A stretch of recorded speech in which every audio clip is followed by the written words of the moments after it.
Mheshimiwa Spika, unakumbuka wewe mwenyewe ulikuwa hapo mwaka jana kipindi cha kamati ya matumizi, na mimi nadhani baadaye itabidi tuongee kwenye bunge letu hili, maana kamati ya matumizi umeshika shilingi. Baada ya kushika shilingi hapo, Mheshimiwa Spika, unaenda wapi tena? Maana ukishika shilingi basi unamrudishia jamaa akafanya kazi. Lakini wanasema na sisi hapa tunapisha bajeti hapa ikajenge barabara. Ile Garbabi kweli kule imeanza, lakini kule sio kwangu. Hii ya kwangu ya Haido Mbulu. Sasa kwa sababu imeshawekwa mkandarasi na yuko pale, yule mkandarasi apewi hela. Kwa hiyo hajengi, amekaa anasubiri tu. Mwaka jana mpaka mwaka huu, rafiki yangu Bashungwa, Flate Masee mwaka jana yaliyofanyika yanakumbukwa. Sitaki kuendelea kutoka kufanya yale, maana spika hapa ananiangalia kwa jicho la tafadhali. Hasa ndugu yangu, hebu niambie nafanyaje sasa? Maana sasa wewe unamdanganya na spika wetu. Yaani maana wewe sasa hivi unamdanganya rais wetu. Mimi kuliko rais adanganye brother aonekane mongo, mimi nahakikisha wewe utaonekana mongo huko ndani. Mheshimiwa Spika, kama naomba nikukumbushe tu kidogo. Hebu sikiliza, kamati ya matumizi. Fedha iliyowekwa hapa ni ndogo sana. Sasa nataka ufafanuzi. Hapo wanapokwenda kufanya matumizi kupitia hii hela ya bilioni 8 inafanya kazi gani?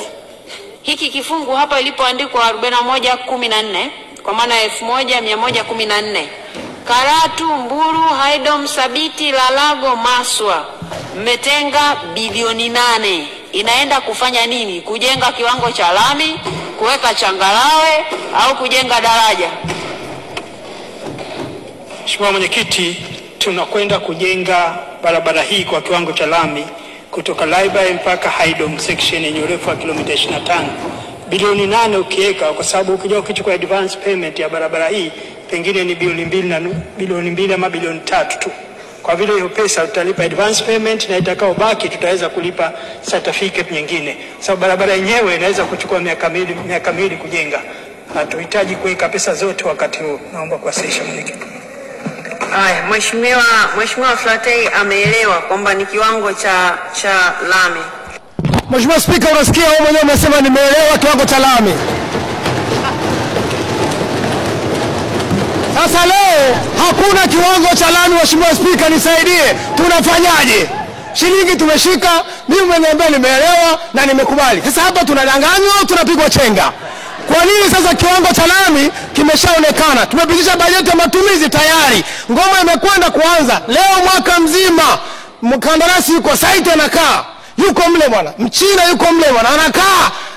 Vifaa sasa anaviondoa kimoja baada ya kingine. Mheshimiwa Spika, sasa nisaidie. Tunafanyaje kutoka hapa sasa ili wasudanganye hao ndugu zangu, tujenge barabara na matumizi yawe sahihi?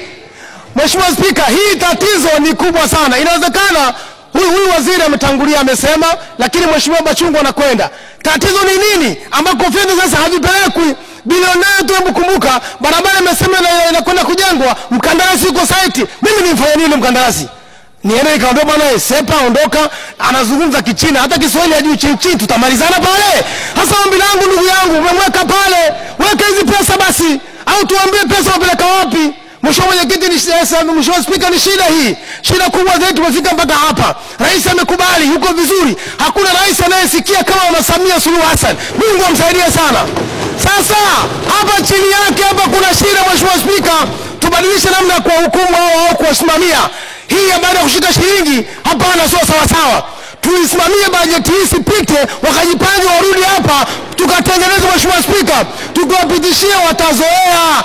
Hata wao wanadanganya. Mheshimiwa Spika, hebu angalia hapa. Hii ni ushahidi, kama ushahidi unataka mwingine utaleta hapa. Ushahidi Mheshimiwa Spika ninao. Sitasema tu sitakufungua, maana teknolojia hapa haziowani. Ingekuwa inawezekana kudisplay pale Mheshimiwa Spika, ningezidisplay. Lakini sasa Mheshimiwa Spika, hii ni shida, na shida hii nafikiri kama haiko kwenye sheria basi ni chenga au humu. Tumetoka kwenye upamuzi ya kinifu tumemaliza. Tumekuja kwenye detail design tumemaliza. Tumekwenda kwenye kitu kukusanya tumemaliza. Hasa jamaa wanakaa Mheshimiwa Spika. Sarakasi leo hakuna, umesema mwenyewe. Na lakini sarakasi sio kama nimeishia hapa. Na uwezo mwingine, maana sarakasi uzuri wake sarakasi ni jambo unalolifanya kupita ufahamu wa kawaida. Hasa wakati ule nilipanda hapa. Sasa hivi sitakupanda kwa sababu nafahamu sheria zinazoendesha bunge hili. Hasa kwa sheria, Mheshimiwa Spika, mimi leo sitaunga bajeti hii mkono. Nitakuwa wa kwanza kwa sababu mimi sidanganya peke yangu. wao kidanganywa, hapa tukipigwa chenga wananchi wananyanganywa.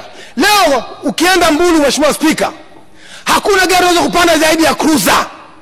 Na ukifika Babati unaenda pale ni makruza, utasikia Mbulu cruiser. Hakuna gari inakwenda. Sasa maana yake wananchi wapande cruiser tu. Sio wao tunapanda, Mheshimiwa wabunge mnielewe. Sio tunapanga cruiser kwa sababu magari mengine labda hatuwezi kununua magari vipi. Ni kwamba haifiki, mabasi hayafiki. Bahati mbaya Mheshimiwa Spika, barabara ikiwekewa mkandarasi haijawekwa bajeti ya maintenance. Kwa hiyo imeachwa vile vile mwaka jana mpaka mwaka huu. Hebu fikiria, bajeti ya mwaka jana imeachwa hivyo, barabara hiyo haijawekewa chochote, haina kitu tu maintenance routine ile ya kujengwa kila mwaka kuanguliwa. Unapitaje? Ukitoka huku Mheshimiwa Spika unaona kabisa mpaka Babati pale. Nikiingia Mbulu nitawezaje sasa maisha haya?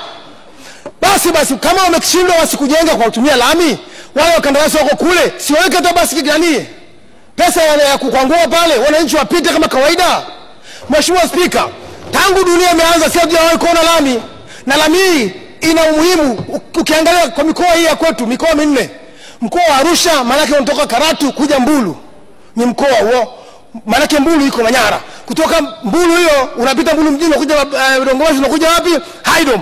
Unaenda Singida mkoa mwingine, unaenda Simiyu mkoa mwingine, unaenda Shinyanga. Kwa hiyo Mheshimiwa Spika, inaunganisha mikoa hiyo niliyosema ni mingi sana. Sasa waziri atajua lini kwamba hawa jamaa wanatakiwa kupewa pesa? Sio kama fedha hamna. Ingekuwa hamna bora. 82% amepewa kwenye bajeti, zimekwenda. Kwa nini hakuleta hata bilioni 8 hiyo huku? Haya, asante sana. Kengele ya pili imeshagwa. Mtakutana kwenye shilingi kwa kweli leo. Mheshimiwa Bashungo, nisamehe. Mimi sina nia mbaya na wewe, sina nia mbaya na wizara, ila hali ya barabara ni mbaya. Asante sana.